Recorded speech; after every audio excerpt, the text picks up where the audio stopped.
गाव चौपाटीवरची दृश्य आहे। सगळं वातावरण भारावून गेलंय विसर्जन मिरवणुकांमुळे आणि सगळ्या कार्यकर्त्यांच्या उत्साहामुळे। निरोपाची आरती केली जाते लालबागच्या राजाची गिरगाव चौपाटीवर आणि थोड्याच वेळात लालबागच्या राजाला निरोप दिला जाईल। त्यासाठी खास तराफा तयार करण्यात आलाय। त्या तराफ्याच्या माध्यमातून लालबागच्या राजाला समुद्राच्या आत नेलं जाईल आणि त्यानंतर निरोप देत लालबागच्या राजाचं विसर्जन केलं जाईल। लालबागच्या राजाची निरोपाची आरती आता सुरू आहे।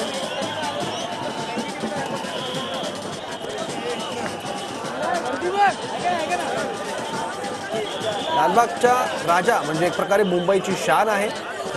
त्यामुळे लालबागच्या राजाचा थाट सुद्धा तसा असतो। लालबागच्या राजाचं वैभव सुद्धा बघण्यासारखं असतं। लालबागच्या राजाची कीर्ती सुद्धा मोठी आहे आणि लालबागच्या राजाच्या कार्यकर्त्यांचं मंडळ सुद्धा तितकंच मोठं आहे।